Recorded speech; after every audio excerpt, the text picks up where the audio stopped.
हरे कृष्ण कृष्ण कृष्ण हरे हरे, हरे राम राम राम हरे हरे। राधे राधे। नमस्कार भक्तबृंद। माघ मासेर कृष्णपक्षेर एकादशी तिथिके बला हय षट्तिला एकादशी तिथि।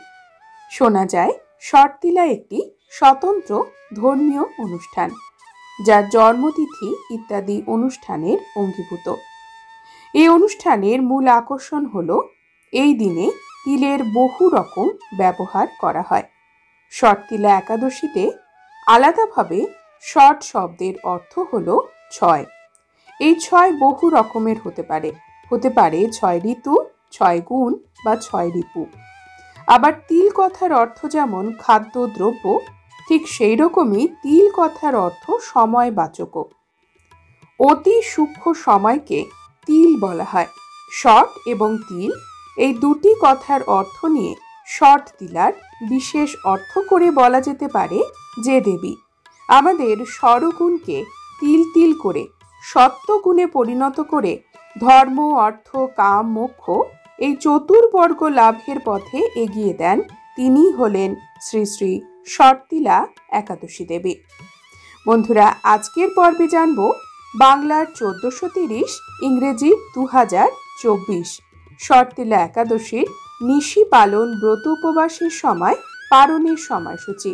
জানব ষটতিলা একাদশীর ব্রত মাহাত্ম্য এবং এই দিন আমরা কিভাবে পালন করব, পূজা বিধি। আসুন জেনে নেওয়া যাক। ভক্তদের বিশ্বাস, ষটতিলা একাদশী ব্রত পালন করলে জীবন হয় মঙ্গলময়, পাপের বিনাশ হয়, পুণ্যের সঞ্চয় হয়, স্বাস্থ্য উপকার হয়, মানসিকভাবে শান্তি আসে, সৌভাগ্যের আশীর্বাদ পাওয়া যায়, দুঃখ বেদনারও বিনাশ হয়। ষটতিলা একাদশীতে তিলের ব্যবহার করা আবশ্যক, কিন্তু তিল বীজ একাই যথেষ্ট নয়। সত্যিকারের ভক্তি, বিশ্বাস, আচার অনুষ্ঠানের সঙ্গেই এই উপবাস পালন করলে প্রকৃত ফল পাওয়া যায়। ষটতিলা একাদশীর দিনে তিলকে 6 রকম ভাবে ব্যবহার করতে বলা হয়। তিল মিশ্রিত জল দিয়ে স্নান করলে জীবনে পবিত্রতা আসে, পাপ নাশ হয়। তিলের পেস্ট তৈরি করে শরীরে লাগিয়ে তারপর স্নান করলে মন শান্ত হয়, ইতিবাচক শক্তির সঞ্চার হয়। তিল দিয়ে হবন করলে ভগবান বিষ্ণু প্রসন্ন হন, জীবন শুভময় হয়।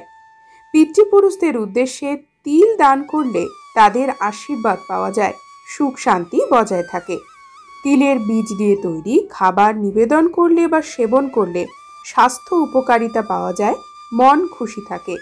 এই দিনে তিল দান করলে পুণ্যের কাজ বলেই মনে করা হয়। গরিবদের তিল দান করলে ব্যথার উপশম হয়, সৌভাগ্য বৃদ্ধি পায়। ষটতিলা একাদশীর উদযাপন করার অনেক পদ্ধতি রয়েছে। ভক্তরা সাধারণত আগের দিন থেকেই উপবাস শুরু করেন। একাদশী তিথিতে সারাদিন উপবাস করেন। তারা ভগবান বিষ্ণুর পুজো করেন। তারা তিলকে 6 রকমভাবেই ব্যবহার করেন। ভগবান বিষ্ণুর পুজোর তার পছন্দের ফুল, ফল, নৈবেদ্য সাজানো হয়। তিলের তৈরি নৈবেদ্য অবশ্যই দেওয়া হয়। তুলসী পাতারও ব্যবহার হয় নৈবেদ্যে। ষটতিলা একাদশীর উপবাস পালন করলে মোক্ষ লাভ হয়ে থাকে এবং ভগবান বিষ্ণুর আশীর্বাদ পাওয়া যায়। পৌরাণিক কাহিনী সূত্রে জানা যায়, দালভ্য এবং পুলস্থ মুনির মধ্যে একবার ষটতিলা একাদশী ব্রত নিয়ে আলোচনা চলছিল। দালভ্য মুনির প্রশ্নের উত্তরে পুলস্থ মুনি বলেছিলেন, এই ষটতিলা একাদশীর পূর্ণ দিনে ভগবান বিষ্ণুর পুজো অর্চনা করতে হবে। দিনে রাত্রি জাগরণ করে যজ্ঞ করতে হবে। পুলস্থ মুনি আরও বলেছিলেন, ভগবান শ্রীকৃষ্ণ তার শরণাগত এক ভক্তের পরীক্ষা নিতে গিয়ে কপিল নামে এক ব্রাহ্মণের রূপ ধরে ওই ভক্তকে ষটতিলা একাদশী ব্রত করার উপদেশ দিয়েছিলেন। তিনি বলেছিলেন, এই ব্রত পালনের মূল উদ্দেশ্যই হচ্ছে ত্যাগ এবং সংযম। নিষ্ঠা সহ এক মনে যারা এই উপবাস করবে, একাদশীর ব্রত পালন করবে, তাদের এই জীবনে এবং পরজীবনে দুঃখ, কষ্ট, দুর্ভাগ্যের অধীন হতে হবে না। দেহান্তে চতুর্বর্গ গুণ লাভ করবে এবং বৈকুণ্ঠ প্রাপ্ত হবে। এবছর ষটতিলা একাদশী অনুষ্ঠিত হবে 6 ফেব্রুয়ারি মঙ্গলবার গোস্বামী মতে এবং নিম্বাক মতে 6 ফেব্রুয়ারি মঙ্গলবারে একাদশীর উপবাস। একাদশী তিথি শুরু হবে 5 ফেব্রুয়ারি সোমবার সকাল 12:39। একাদশী তিথি থাকবে মঙ্গলবার 6 ফেব্রুয়ারি 22 মাঘ সকাল 12টা পর্যন্ত। একাদশীর পারণ সম্পন্ন করার সময় পাবেন 7 ফেব্রুয়ারি সকাল 10:01 মধ্যে। ভক্তরা, আজকের পর্ব এই পর্যন্তই। পরবর্তী পর্বে নতুন একটি বিষয় নিয়ে আপনাদের সঙ্গে কথা হবে। ততক্ষণ সকলে সুস্থ থাকুন, ভালো থাকুন, আর পুরো ভিডিওটি দেখার জন্য আপনাদের অসংখ্য অসংখ্য ধন্যবাদ।